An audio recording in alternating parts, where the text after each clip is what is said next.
Sige, tawagin ko na po ang ating speaker, ang ating mahal na pastor. Pastor Hiram, let's all stand up and welcome him. Amen. Good morning. Sige po, you can take your seats. Good morning.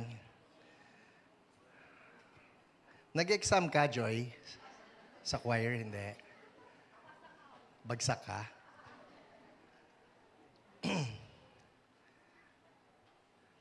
Hindi ko alam yung mga schedule ninyo ngayong Holy Week. The recent years have seen that many of our kababayans, they would opt for an out-of-town trips kapag ka Holy Week. Nagmahal yung gasolina. At yung diesel, lalo na. So, I don't know if I should be thankful because I'm supposing meron sa inyo na ilang may lakad sana nung Holy Week na yon, pero nagkwenta-kwenta kayo, staycation na lang. Sino nandito Sunday? Yun lang pala yun ang intro ko actually. Kasi po, the worship services that we will be having, the 9 a.m. and the 11 a.m., pareho po yung may kantata. Alright? Yeah. So sa 9 a.m., may kantata tayo. Sa 11 a.m., may kantata tayo. And just in case you're here and you're not familiar with the word, ano ba yung kantata? Bakit pa ulit-ulit? Hindi pa pwedeng kanta na lang. Hindi po, kantata kasi maraming kanta. Yun. Yata. Okay. Sige. For our word, Matthew chapter 26. Actually, it's almost the whole chapter, no? At napakahaba po nitong Matthew chapter 26 na ito, so I will not be reading to you the entire chapter.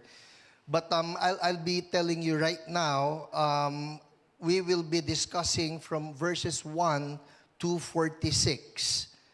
Pasalamat kayo. Sabihin mo yung katabi mo, pasalamat ka.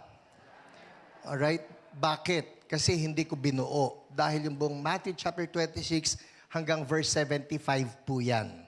So hanggang verse 46 lang tayo. And I'll be reading siguro just a few verses before we proceed para lang hindi kayo manibago na ba't ganun? Walang scripture reading. Verse 1.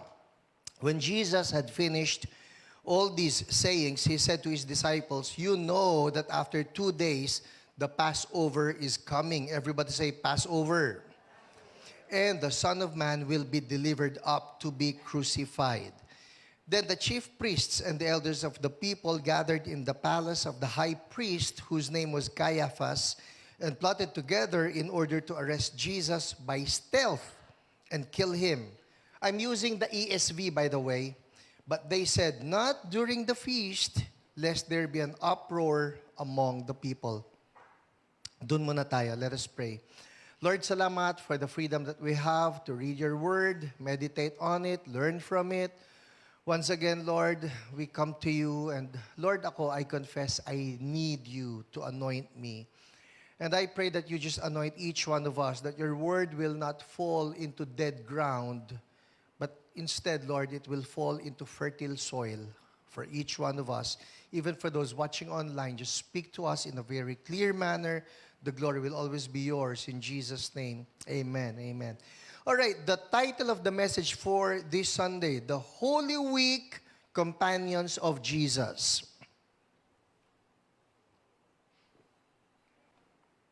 The Holy Week Companions of Jesus. Now, I know today is Palm Sunday, and more often than not, when it's Palm Sunday, we get to hear about the triumphal entry of Jesus because that was what took place. Kaya nga nagkaroon ng mga palaspas, it was because the people were welcoming Jesus as He entered Jerusalem.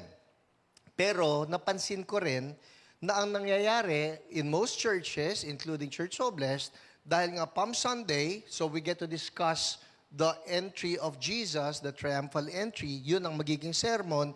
And then, come Sunday, resurrection na. So yung in-between ng Palm Sunday at nung resurrection, what took place, yun ang gusto kong i-discuss ngayon. Alright? So the Holy Week companions of Jesus. Sino-sino yung mga makikita natin dito? Let's look at them. Basically, this will be a sermon that's more of a character study. Everybody say character study. At para po sa character study natin, alright, ito po yan, medyo mabigat ito. 5 characters ang titingnan natin ngayon. Usually, when we do a character study, it's only for one person. But for this Sunday, 5 ito. Kaya mag-jot down kayo ng notes. Kung meron kayo ma-miss out, balikan ninyo mamaya doon sa Facebook, yung atin pong Facebook Live, and get to see who these characters are. Ito yun eh. As we study these characters, I know that you will get to relate with 1 or 2 or 3 or all 4 of them or all 5 of them. So let's begin. Sino-sino yung mga characters na kasama ni Jesus in the last days of His life before He was crucified? Actually po, may reference na rito sa sinabi sa verse 2, you know, sabi ni Jesus, that after 2 days, the Passover is coming. So, ang pinag-uusapan natin dito ay 2 araw bago siya pinako. Alright? 2 araw, and then possibly 1 day to go, and then He was crucified. So, who were the companions of Jesus during this Holy Week? Let's begin. Verse 6. Now when Jesus was at Bethany in the house of Simon the leper, a woman came up to him with an alabaster flask of very expensive ointment, and she poured it on his head as he reclined at table. And when the disciples saw it, they were indignant, saying, "Why this waste? For this could have been sold for a large sum and given to the poor." Sino yung unang ito? Well, as far as the Gospel of Matthew is concerned, he did not name the woman. Ang sinabi lang rito, a woman came up to him with an alabaster flask of very expensive ointment. In the Gospel of Luke, the woman was described further. Hindi lang siya basta woman. Ang sabi rito sa Luke chapter 7, you have it? Yeah, verse 37, Luke 7:37 says here, and behold, a woman of the city who was a, you have it? Who was a sinner. I'm using the ESV. Kung meron kayo, wala? Okay, di wala. Sumabay kayo sa akin. Right? Behold, a woman of the city who was a sinner. Everybody say sinner. All right. When she learned that he was reclining at table in the Pharisee's house, brought an alabaster flask of ointment. So, itong woman na ito, una, sinabi rito, she's a woman. Sa Luke, she's a sinful woman. Ito nakakagulat. To get to know her some more, let's go to John. Here's a parallel story in John chapter 12, verses 1 to 3. Says here, 6 days before the Passover, Jesus therefore came to Bethany, where Lazarus was, whom Jesus had raised from the dead. Verse 2, so they gave a dinner for him there. Martha served, and Lazarus was one of those reclining with him at the table. Verse 3, Mary therefore took a pound of expensive ointment made from pure nard and anointed the feet of Jesus and wiped his feet with her hair. The house was filled with the fragrance of the perfume. So may pangalan yung woman. Who's the woman? Hindi natin masyadong napapansin yon. Now, there's actually an argument as to, sadali, si Mary ba talaga yan? Baka naman may iba pang woman. Pero pagka tinignan natin, yung mga istorya, una nasa Bethany, and that's where the house of Martha, Mary, and Lazarus is. So, yung ginamit, it's a very expensive perfume or flask of fragrant oil. So, posible, si Mary nga ito. The question would be this, bakit hindi pinangalanan ni Matthew? I don't know. Bakit hindi pinangalanan ni Mark? Ba't hindi pinangalanan ni Luke? Ang sinabi lang nila, sinful woman. It's probably because of that. Ayaw nila na i-expose because she's a sinful woman. For some reason, John is able to get away with it. Palagi. Ang hilig magpangalan ng taong ito. Naalala ninyo, in the other Gospels, sasabihin lang, one of the disciples took the sword, cut off the servant's ear. Hindi nila pinapangalanan. Sabi lang, yung isa sa disciples, ng tagpas ng tenga. And then you go to John again. And here's John, sabi niya, it's Peter. He cut off, not only that, he named even the name of the person whose ear was cut off. It's Malchus. Pati yun, ewan ko dito kay John, but he's into details, all right? He loves exposing. I don't know, probably ito lang po, this is just me. This is just me, you won't read this anywhere, not in any commentaries. Pero I think, by the time that John wrote his gospel, Bible scholars are of the understanding it must be circa AD 90 to AD 100. Probably by that time, namatay na lahat. Kaya maski pangalanan niya, wala na magagalit. Alright? Patay na eh. So anyway, balikan natin. Itong unang character, how do we call her? I call her the lavish lover. Lavish lover, gusto ko sanang gamitin extravagant lover in the sense that she used that very expensive. Everybody say, very expensive. Hindi very expensive. Very expensive. Alright? Bakit? Kasi po, yung sinasabi rito, yung eventually, alright, may nagreklamo kasi na, huy, ang mahal-mahal niyan, sana na lang binenta, tapos pinamigay natin doon sa mga nangangailangan, etc., etc., it could have been sold for a year's wage or a year's wages. Ipasok na lang natin ito sa minimum. Kunyari lang, hindi ko na alam ang mga minimum ngayon. Kunyari lang, 500 pesos. Tama ba yun? Minimum. O 500, mahirap mag-compute eh. Okay? Ilang araw sa isang buwan. Sabihin lang natin 20 para madali mag-compute. Alright? 500 times 20 is 10,000 pesos, tama?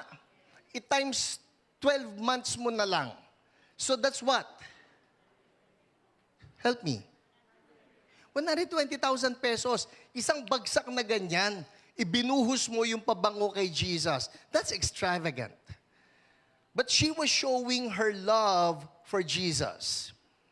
Yun ang unang character na makikita natin dito. She was someone who's willing to give up all she had just to show Jesus, Jesus, you are the world to me.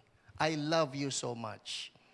Ngayon po ito, tumatakbo ang isip ko. Now, if this happened like 2 days before the crucifixion, and there was no mention of the following day na meron bang liguan dito because we all know it has been a very busy week for Jesus. Big chance, follow me here, big chance.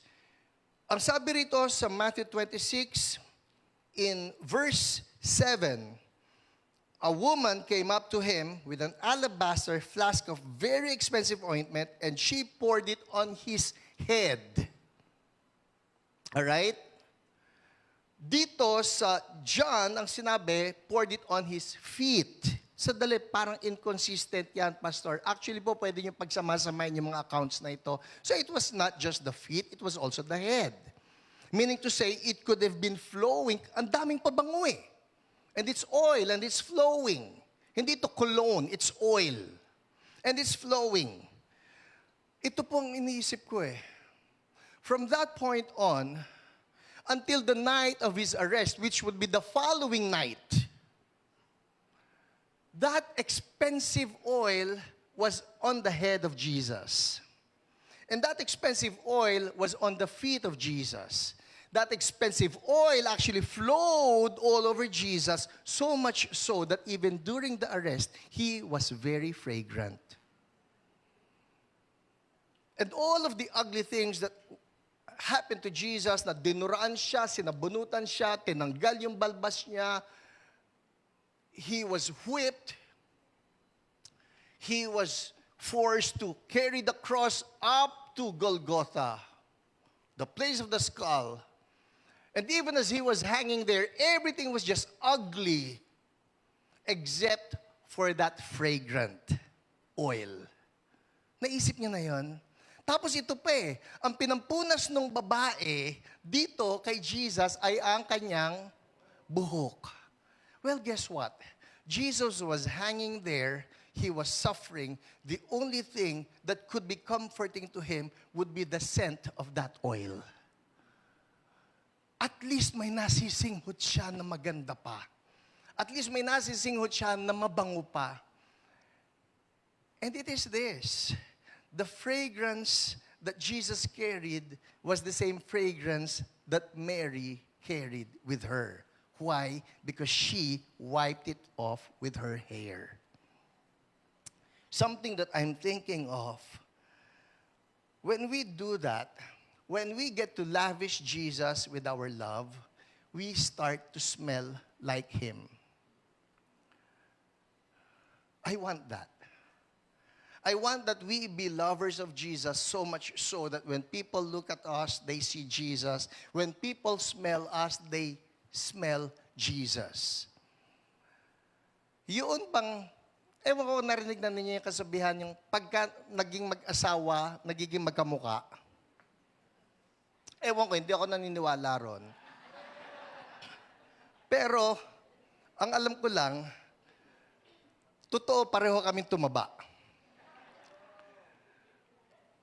Pero, hindi ba ang sarap lang isipin na kung totoo yan, na tayo everyday, because we are in love with Jesus and we're loving Jesus lavishly, we start acting like, we start thinking like, we start behaving like Jesus.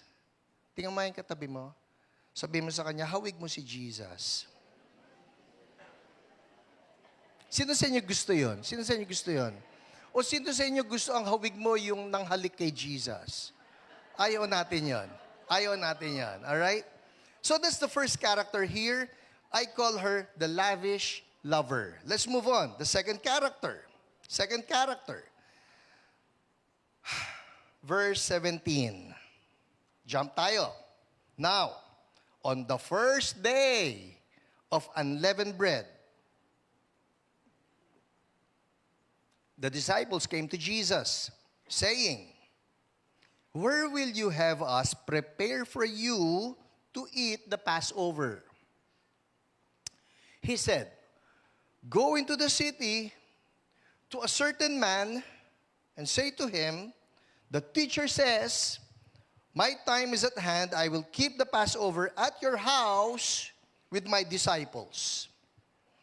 And the disciples did as Jesus had directed them, and they prepared the Passover."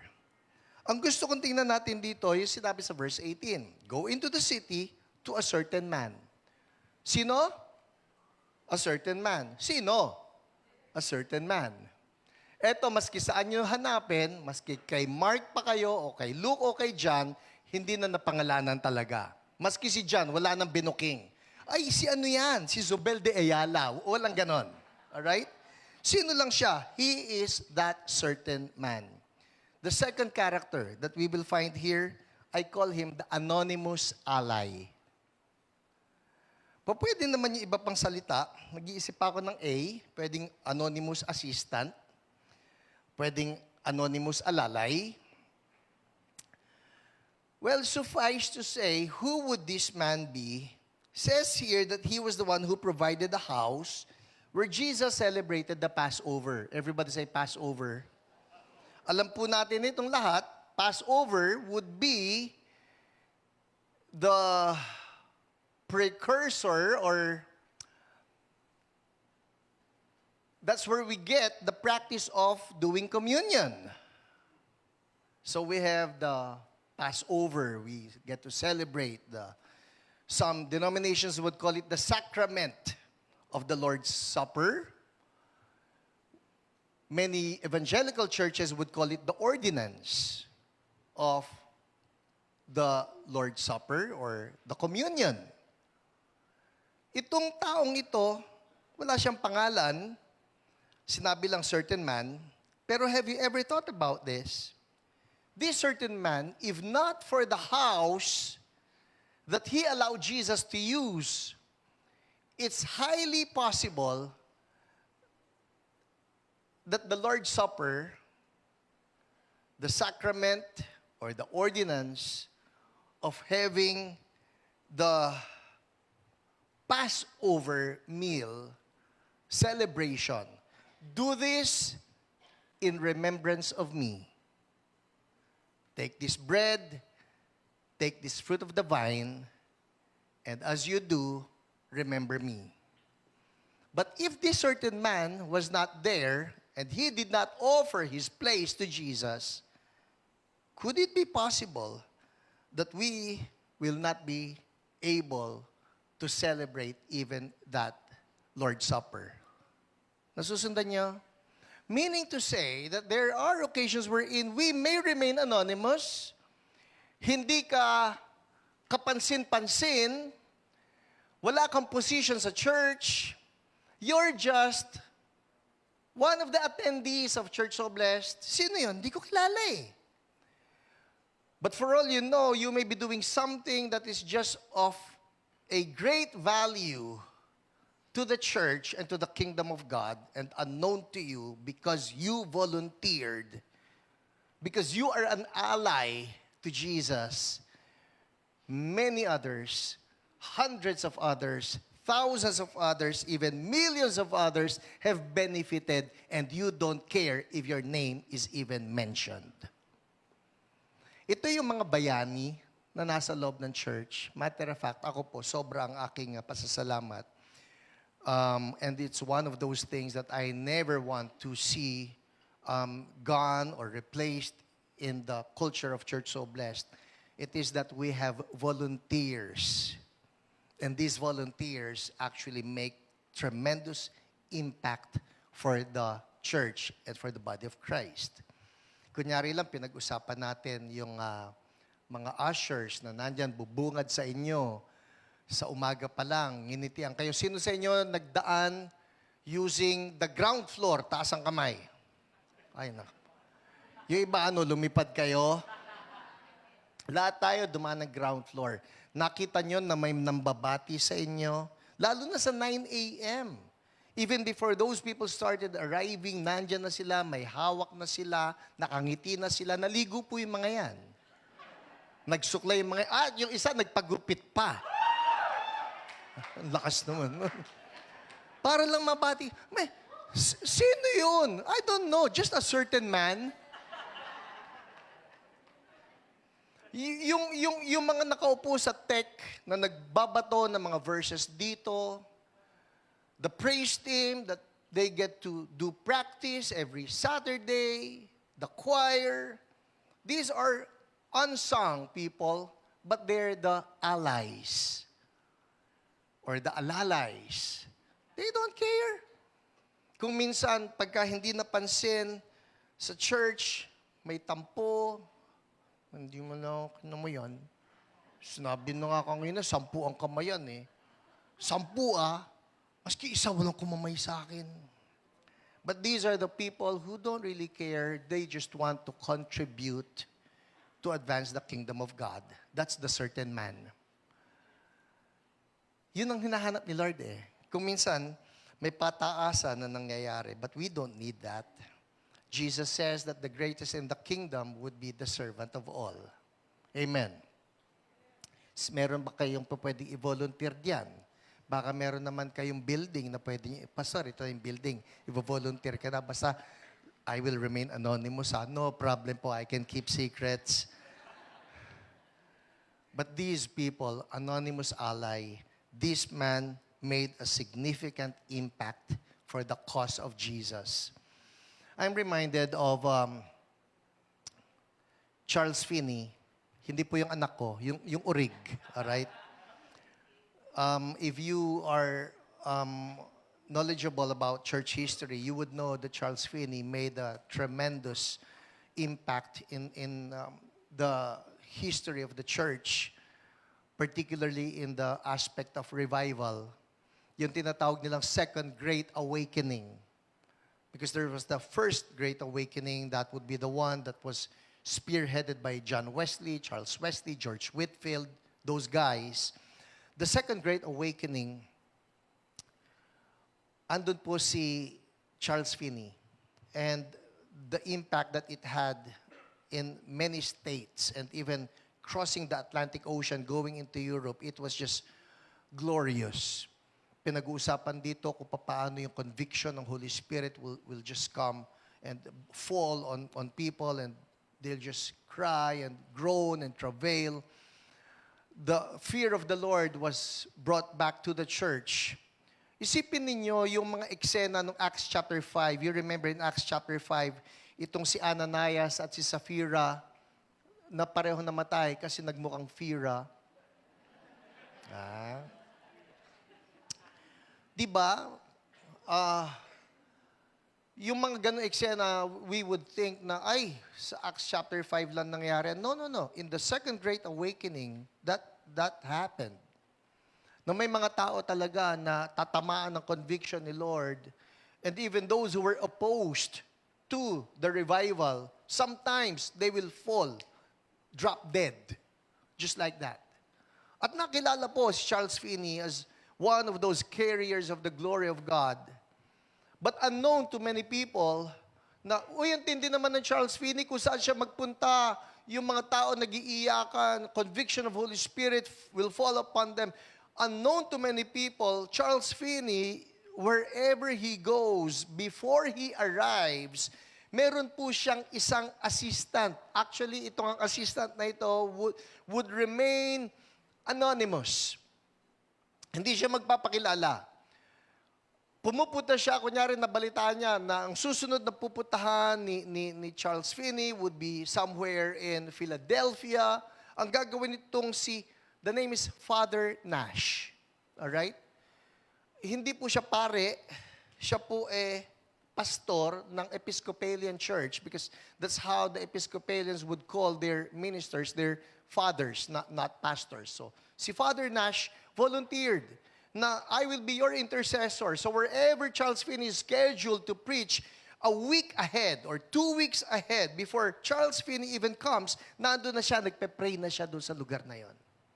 He will pray, he will travail before God for a week or 2 weeks to make sure that the entire place has been saturated with prayer. And so by the time Charles Finney arrives, na-saturate na yung buong lugar na yon ng prayer.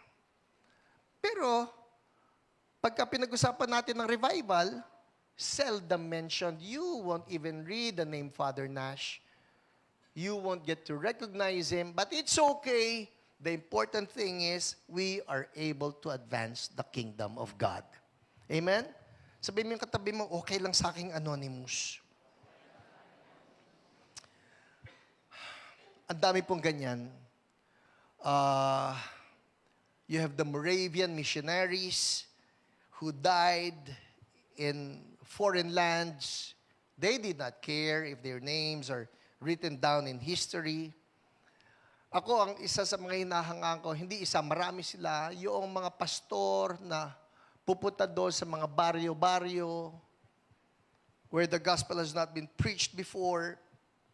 Hanga po ako sa pastor natin sa Quezon kung paano sumasakay siya sa bangka at tumatawid ng mga isla at yung mga alon ay malalaki, malalakas, humahampas.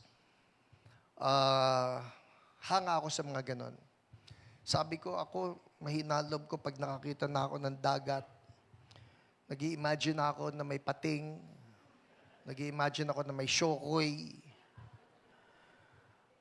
Kaya, kayo na lang pagpalain kayo ni Lord.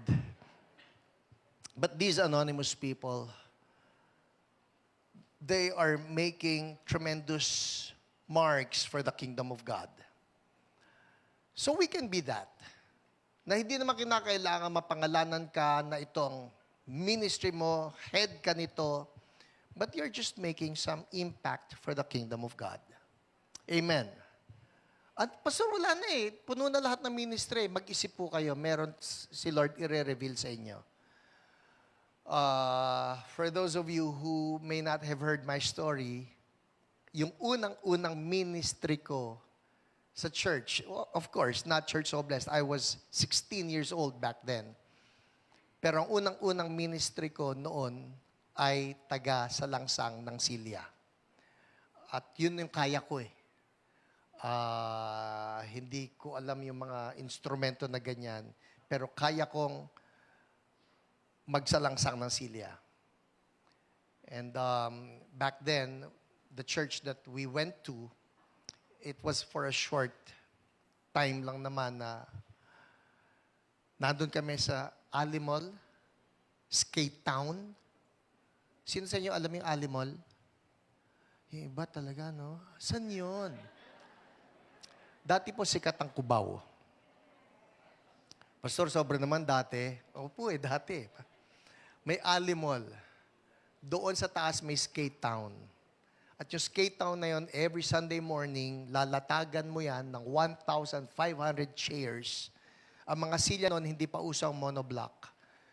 Ganyan po ang silya, pero yan kasi aluminum frame din. Noon, hindi naman sikat yung mga aluminum frames. So medyo steel framed yan. Isasalangsang mo. Pagkatapos noon, iipunin ninyo uli lahat dahil by 1 p.m., aandar na yung Skate Town. Nag-i-skating na yung mga tao. Ano yung skating?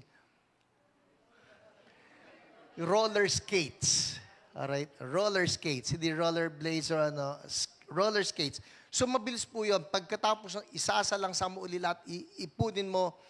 But I just wanted to be used by the Lord. Sabi ko, saan ako pwede? Saan ako pwede? Hindi naman ako po pwede tumugtog. Wala akong alam na ganyan. But I could do that. So you can be asking the Lord, Lord, saan ako po pwede magpagamit sa iyo? It can be something that's just between you and God, but the important thing is you are allowing the Lord to use you. Amen? All right, nakakadalawa na tayo. What's the first one? Lavish lover. Pangalawa, anonymous ally. Let's move on. The third one. Verse 6. So, itong si Mary na nagbigay ng kanyang very expensive ointment, it says here in verse 8. Verse 8. Says here, when the disciples saw it, na binubuhusan niya ng pabango si Jesus, they were indignant, saying, why this waste? For this could have been sold for a large sum and given to the poor. Yun ang sabi rito, ha? But you jump to verse 20. Actually po, in some other stories, again, sabi rito, tingnan nyo ha, ang sabi ni Matthew, when the disciples saw it. So, yun nakakita? The disciples, they were indignant. Yun ang sabi ng Matthew. But, you jump to John. Oh, ito na naman si John. John chapter 12. Alright? Verses 4 to 6. Binuhusan ng pabango si Jesus. Ano sabi ni Matthew? Nakita ng mga disciples and they were indignant. Nilahat ni Matthew. Puntahan natin si John. Sabi ni John, verse 4, but Judas Iscariot, one of his disciples, he who was about to betray him, sobra ito, promise, said, why was this ointment not sold for 300 denarii and given to the poor? So may pangalan pala. It's not all the disciples. It's actually just one. Minsan may ganun sa bahay gusto mong pagalitan yung isa, pero kinakailangan lahat na. Shh. Pero may kunyari na, isang grupo, buong classroom, halimbawa, pumasok ang teacher, tapos papagalitan niya lahat, pero sa totoo, hindi naman lahat guilty eh. May dalawa lang na makulit. Pero hindi niya papangalanan yung dalawa makulit. O yung isang makulit. Class, huwag kayong ganyan. Ano kayo? Siya. At ito na naman, si John. He says, Judas Iscariot, one of his disciples, he who was about to betray him, said, why was this ointment not sold for 300 denarii and given to the poor? He said this, ito pa. He said this, not because he cared about the poor, but because he was a thief. And having charge of the money bag, he used to help himself to what was put into it.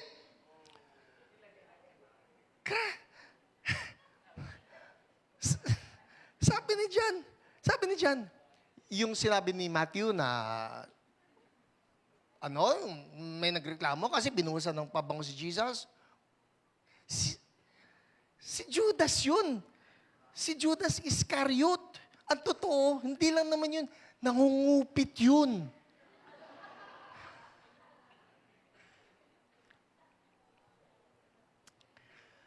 The third companion of Jesus in this Holy Week, I call him the traitor trustee.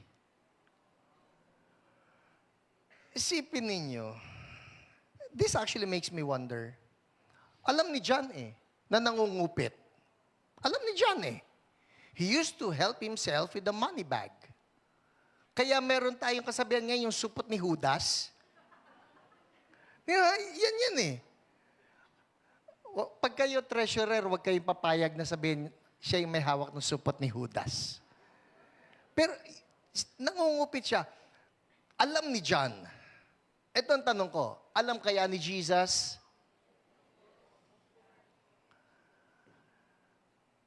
Why would the Bible even say that he used to help himself with the money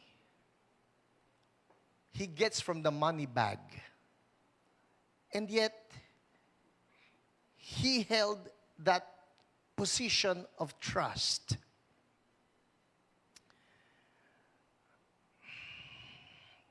If you'll just think about it, each one of us, sons and daughters of God, the Lord has actually given to us our positions of trust, each one of us. He has entrusted us with His Holy Spirit.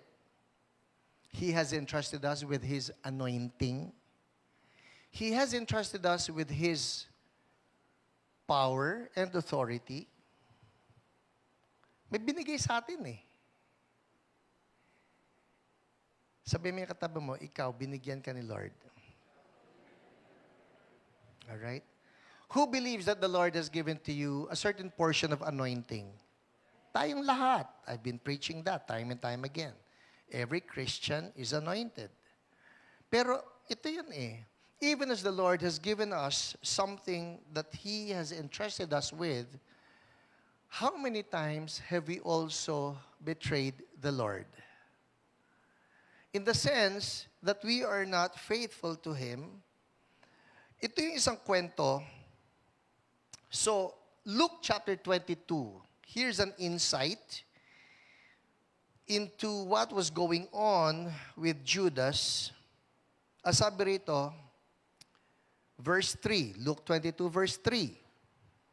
Then, Satan entered into Judas, called Iscariot, who was of the number of the 12. He went away and conferred with the chief priests and officers how he might betray Jesus to them. And they were glad and agreed to give him money. So he consented and sought an opportunity to betray him to them in the absence of a crowd. So there you go. Sabi rito, tingnan ninyo see the progression here, and this should serve as a warning to us. Ang sabi ni John, itong si Judas,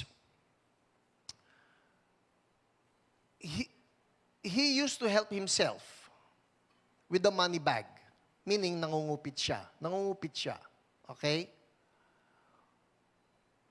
And yet, it says in the Gospel of Luke that eventually, Satan entered into him. Nakakatakot po yun. We're not talking here of just the act of pangungupit. Palitan nyo yung pangungupit ng ibang kasalanan. Pwedeng nagagalit. pwedeng naiinggit, pwedeng nagmumura, pwedeng nagkakaroon ng maruming pag-iisip o malaswa na pag-iisip, whatever that sin is. Judas used to do this. He did this. He would steal.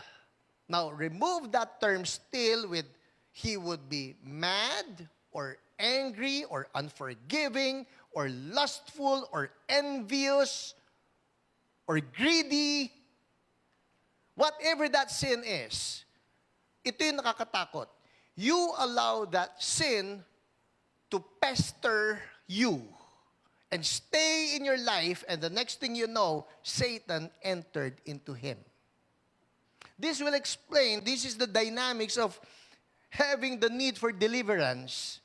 Na paulit-ulit mo nang ginagawa yan eh. And in the process of having the stubbornness to get to do the same thing over and over again, what you are not aware of is that you are actually creating a landing strip for demonic spirits to be able to get into your life.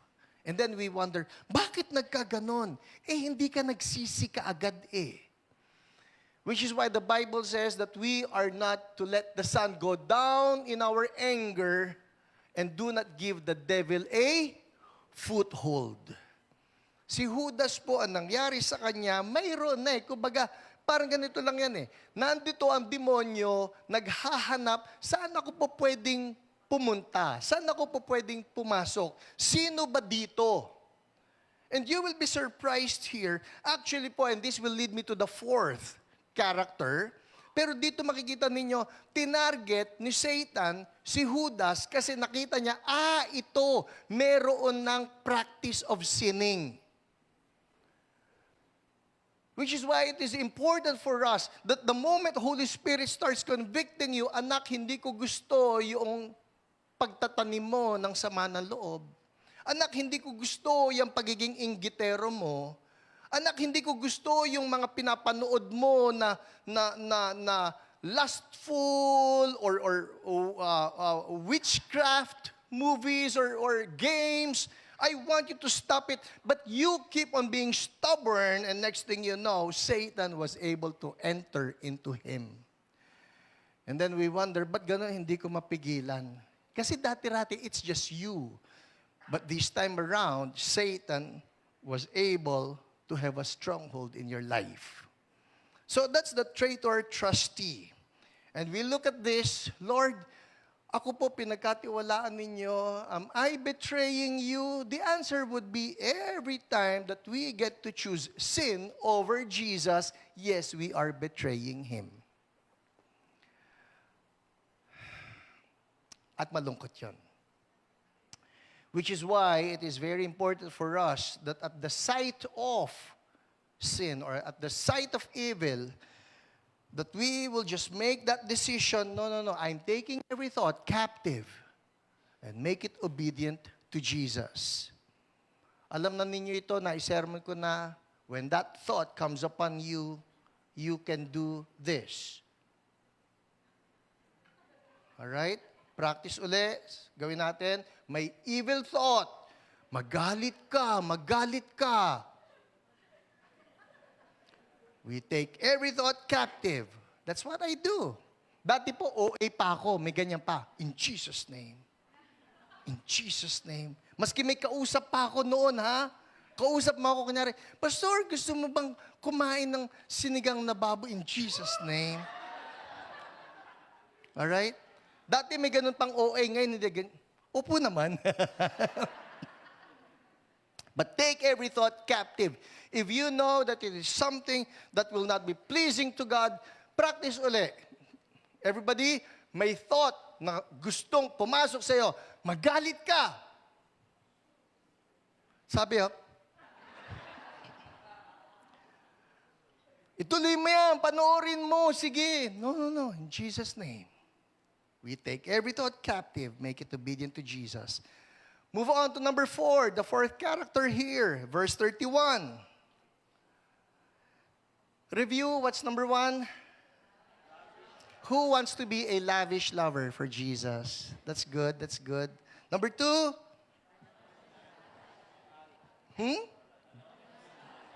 Who wants to be an anonymous ally for Jesus? Yung maski hindi ka makilala, okay lang, Lord, basta kampi tayo. Alright? Alright, what's number 3? Who wants to be a traitor trustee? Good, good, good, good. Number 4, eto na. I was telling you earlier, si Satan nakapasok kay Judas. Guess what? It was not Judas that he was after. There's another person here, verse 31. Sabi rito, let's start in verse 30. Matthew 26, verse 30. When they had sung a hymn, kakatuwa si Jesus, ha? Nung time ng, this would be tremendous pressure because this is leading up to Gethsemane. Alam natin kung ano yung nangyari sa Gethsemane. That was where he got arrested. That was where he started bleeding. Like, he was dropping sweats of blood. But it was also in that place where he got to sing a hymn. Eh, importante yung may kanta eh. Sino sa inyo rito pagka kinakabahan, pakanta-kanta? I highly recommend it. I highly recommend it. You're facing something, you have a problem, sing. Pastor, kasi pag kumanta ako, lalo ako nade-depress. Ang dami ko na nga problema, tapos sintonado pa ako. Ang magpatugtog ka na lang. Then Jesus said to them, all right, after they sang the hymn and they went out to the Mount of Olives, then Jesus said to them, you will all fall away because of me this night. For it is written, I will strike the shepherd and the sheep of the flock will be scattered. But after I am raised up, I will go before you to Galilee. So nagsabi na siya, you will all fall away. You will all fall away. Si Jesus ba pagka nagsalita, tama? Palagi no? Lord, ba't ganyan? Lagi ka lang tama. Kasi, antindi nagsabi na si Jesus I'm telling you this, all right, you will all fall away. Tonight, you'll just all fall away. Kumbaga, ang bait-bait na nga ni Jesus it was like he was telling them, you know what, you'll all fall away, but I understand what's about to take place. I understand. Peter answered him, though they all fall away because of you, I will never fall away. Stig. A stig. Jesus said to him, truly I tell you, this very night, before the rooster crows, you will deny me 3 times. Peter said to him, even if I must die with you, I will not deny you.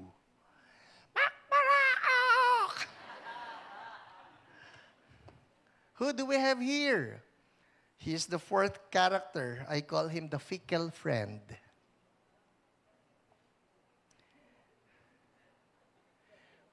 Hindi ito fickle ball, ha? Siyang sabi nun, I rebuke you. Okay? Pero, tingnan nyo to. So, it will appear that on this faithful time, faithful, F-A-T-E-F-U-L, this faithful time in the life of Jesus, Satan was actually looking for some weak spots. He saw Judas. He also saw Peter. Here's a behind-the-scene look at Peter from the Gospel of Luke. Luke chapter 22, verse 31. Nagsabi po si Jesus actually. May conversation na hindi sinulat ni Matthew, but this is what Jesus says. Simon, Simon, Simon, Simon. No, not you. Ito na lang si Simon. Hindi maganda yung sasabihin eh. Kung maganda sasabihin ko, ikaw yan. Simon, you are so handsome today. Yeah. Kaso hindi yun ang sinabi. Simon, Simon, behold, Satan demanded to have you, that he might sift you like wheat. But I have prayed for you that your faith may not fail. And when you have turned again, strengthen your brothers. And then he says this, Peter said to him, Lord, I'm ready to go with you both to prison and to death. Jesus said, I tell you, Peter, the rooster will not crow this day until you deny 3 times that you know me. Here's the fickle friend. Pareho naman tinamaan ng demonyo. Alright? Hindi ko napapasabi sa katabi mo yon. Pero sa totoo lang po, tayong lahat target ng demonyo eh. Ayan, pwede mo na sabihin sa katabi mo. Lahat naman tayo eh. Alright? Safe yan, safe yan. And actually, both fell. Judas Iscariot fell. He got the 30 pieces of silver so that he will betray Jesus. And then here was Peter, and he also fell in the sense that he also denied Jesus 3 times. The difference would be in how they reacted after they fell. Sino rito nagkasala na taas ang kamay? May hindi ba nagtaas ng kamay? Kasi yun, nagdadagdag pa yun. Denial eh. Pag nag-deny ka, kasalanan din yan. So, anyway. Pareho bumagsak eh. But the reactions would be different. They say that Judas, he had remorse. But Peter, he had repentance. So what's the difference between remorse and repentance? Simply put, it is this. To have remorse, it is for you to be looking within you and seeing how you have failed. That's it. Judas was looking into himself. I have failed. I have failed. I have betrayed innocent blood. He was looking at himself with all the shame, with all the guilt. I am remorseful. Well, Peter, we can say the same. Kasi noong tumilawak yung manok and then Jesus coming out from the court, he looked at him, yung tingin lang na yun, iyak na siya eh. So he was also guilty, he was also remorseful, but the good thing was he moved beyond being remorseful. He stopped looking within and he started looking outside and he looked at Jesus. Yun po ang kaibahan. Nung mga tao na, bad ako eh, okay, given na yun, bad ka. At ako, alright? Bad tayong lahat. But it's time that we stop looking at ourselves, at our failures, our dirt, our bondages, and start looking at Jesus, who is the one who sets the captive free. Na Lord, sa'yo ko titingin, sa'yo ko titingin. Kanina pinagtaas ko kayo ng kamay, sino rito nagkasala na, importante sa atin ngayon, Lord, I'm not going to look at myself anymore. Because the moment you start looking at yourself, you just go deeper and deeper into sin. But the moment we look at Jesus, then we see hope, pwede pa tayong makalaya uli. Amen? That's the fickle friend. And just in case you're here and you're saying, Pastor, paulit-ulit naman yung pagka-fickle ko eh. Then I'd say this, have a time of genuine repentance before Jesus. Everybody say genuine. Pagka po genuine, hindi yan pabalik-balik. Pagka genuine, iniwanan mo na, wag mo nang balikan. And finally, let's move on. The 5th one. Sino rito, fickle friend? Ayaw natin yan. Finally, number 5. Are you learning something here? The 5th companion of Jesus. Well, in this case, companions. Verse 36.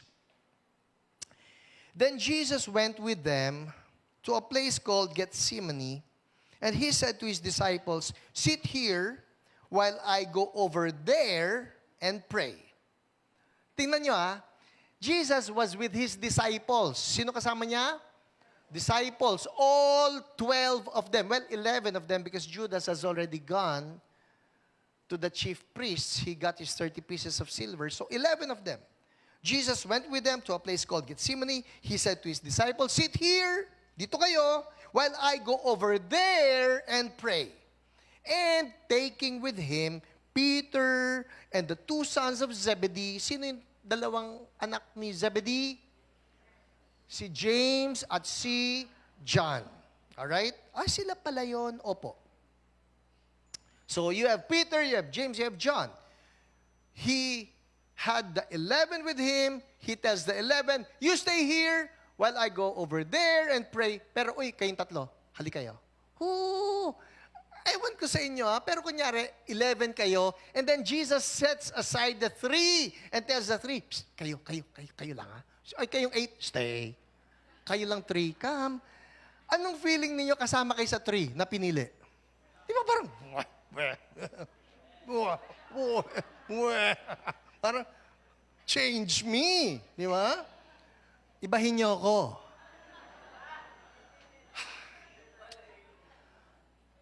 Kasama ako sa 3. Kasama ako sa inner circle. So, taking with him Peter, James, and John, he began to be sorrowful and troubled. Then he said to them who? The 3. "My soul is very sorrowful, even to death. Remain here." And what? Meron kayo? Sabi? Watch with me. Everybody say, watch with me. Hindi po yan nagsasabi si Jesus, "Tara manood tayo." Hindi. When he says, "Watch with me," that means pray with me. Because they're watchmen. You know, the intercessors are watchmen. Watchmen, what of the night? Watchmen, what do you see? Are you interceding? So Jesus basically, he's telling the 3, "Hoy, kaya ko kayo kinuha, kayong 3, at hindi yung 8 yon. It's because I'm expecting that you will be interceding with me because this is the most sorrowful time of my life." So much so, it says here, the sorrow was unto death. Para ikamamatay ko ito. "My soul is very sorrowful, even to death. Remain here, watch with me." And going a little farther, he fell on his face and prayed, saying, "My Father, if it be possible, let this cup pass from me. Nevertheless, not as I will, but as you will." Verse 40, and he came to the 3 mighty intercessors and found them travailing and groaning in prayer, because they could not let Jesus down in his most sorrowful of moments. Basa nyo? He came to the disciples, found them sleeping. Who can relate?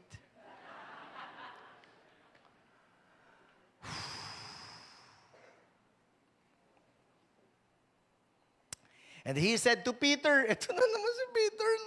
Sige, Peter, siguro, "Lord, ba't ako lang?" He said to Peter, sabi siya, "Pwede bang, and James and John, so could you not watch with me?" What? 1 hour.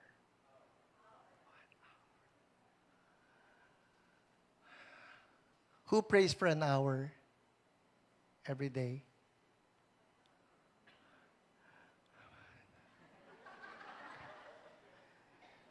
Pero yung sinabi ni Jesus na ito, this will give an idea, as far as he is concerned, it's like he was setting the minimum here. Kasi yung sabi niya, "Could you not watch with me 1 hour?" Para bang, hindi niyo ba ako pwedeng mag-pray maski 1 oras? Pag isiningit niyo na yung salitang maski, tumatawad yun. Parang yung lakatan, sabi sa amin, 100. Baka naman po pwede na lang na... Uy, intindi yung tumawad. May tumawad na 50. Si Ate Lolet po, pagka nakakita ng saging yan, ako na nag-drive ha, ako na nag-drive. Inihinto ko na siya sa tapat mismo ng tindera ng saging. Mami, bili ka saging. Ikaw na. Sabi ko, ako na nag-drive. Ako na nag-drive. Hininto na kita sa tapat, oh. Ikaw ang magaling tumawad, eh. Hindi siya makapaniwala minsan pagka tumatawad ako. Sabi niya, Daddy, grabe naman yun. Minsan po may magtitinda, hindi mo naman kailangan, dadaan sa harapan mo, tatawaran ko. Kunyari lang ha, isang produkto, I forgot. Kunyari, sabi, magkano yan? Sabi ko, 500, sir. Oy, umuhol. Tawaran niyo po. Tawaran ko. Tawaran niyo po, 100. Sabi na Ate Lolit, sobrang, sabi niya, tawaran ko eh. Ano nga, tatawad ako, 490. Tawad ba yun? 100. So, dagdagan niyo pa. O sige, 110. Magugulat kayo. Minsan, ibibigay yan sa akin, 150. Kunyari lang. Huwag naman, sabi, bumili. Kunyari, binigyan ng 150. Pagkabigay no, nakuha ko na. Miles na ako. Sabi natin, Lord, hoy, grabe naman yun. Tawad mo. Ganito lang kasimple yan.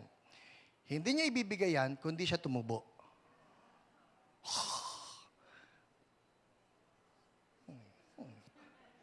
Alright. Balikan na lang natin ito. Si Jesus, tumatawad eh. Pwede ba maski isang oras lang?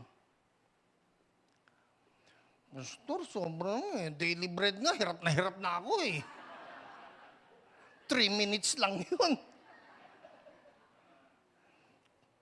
Watch and pray. Ito na.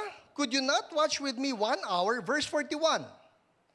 Watch and pray that you may not enter into temptation. The spirit indeed is willing, but the flesh is weak. So how do we overcome temptation? Watch and pray that you may not enter into temptation. All right. So yung pala ang solusyon doon, paano hindi matitempt? Watch and pray. Sabi mo yung katabi mo, watch and pray. Alright. So, nasabihan na niya yung tatlo. Watch and pray, ha? So that you will not fall into temptation. I'm telling you, this is a night of darkness. Demonic forces are being unleashed by the devil because he is after me. He wants to kill me. Watch and pray so that you will not fall into temptation. Verse 42, again for the second time, he went away and prayed, My Father, if this cannot pass unless I drink it, your will be done. And again, he came and found them travailing and praying, sleeping. May binigay pang dahilan. For their eyes were heavy. Uy, may dahilan naman pala eh. Lord, sorry po, inaantok ako Parang ganito yan eh. Inaantok kayo? Opo eh. Sorry po Si Jesus, pasan ko ang daigdig ngayon. Ano nga kayo? Inaantok po. Pasan ko ang mga kasalanan nyo ngayon. Ano nga kayo? Inaantok po. Kinukuha ko ngayon lahat ng mga sakit na dumapo sa buong sangkatauhan. Ano nga kayo? Inaantok po. So leaving them again, he went away and prayed for the third time, saying the same words again. Then he came to the disciples and said to them, Sleep and take your rest later on. May time para matulog. Sabi mo katabi mo, later on. Not during the service. Okay.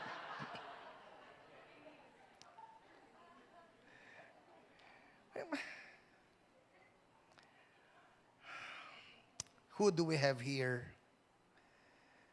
Number 5, irresponsible intercessors.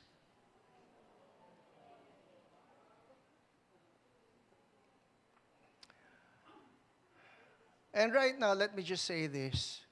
this world is at its deepest point of need for intercessors.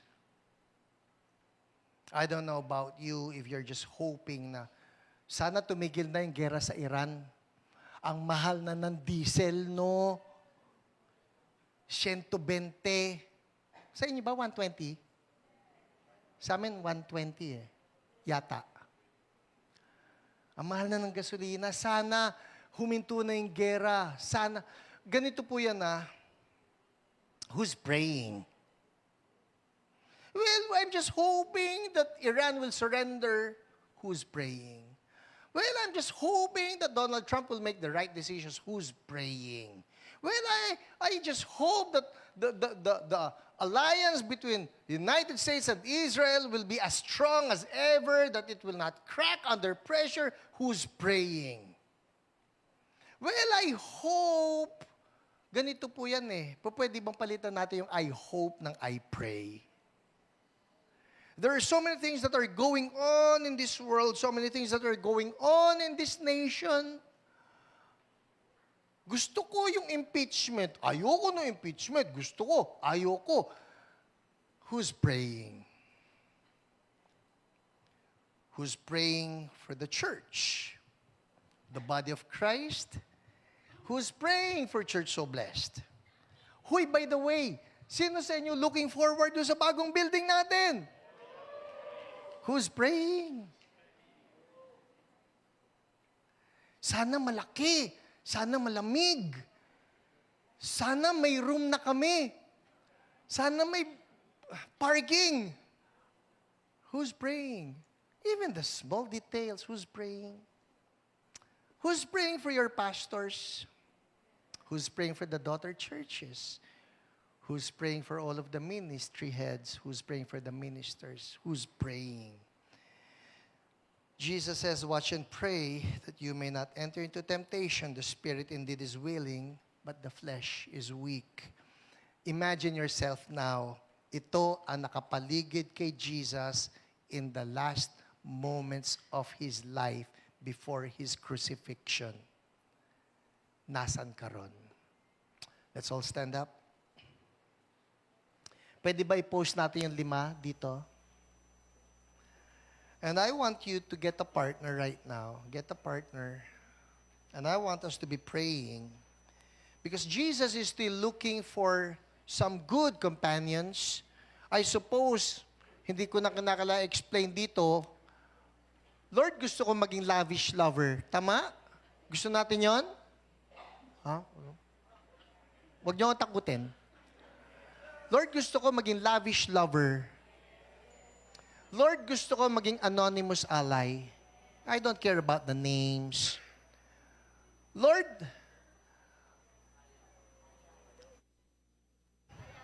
ayaw kong maging traitor trustee. Lord, ayaw ko maging fickle friend. Ayaw ko maging irresponsible na intercessor. Of course, what we can do, palitan nyo yung 3, something positive. All right, Lord, I want to be a faithful trustee of yours. Lord, I want to be a faithful friend to you. I want you to find me as an effective intercessor. Now, yung partner ninyo, turo ninyo sa 5, where do you need grace from the Lord? Where do you need help? And pray for each other, all right? You have a minute to pray for each other. 1 minute yung isa, and then yung kapartner mo, 1 minute then. Go ahead, start praying now.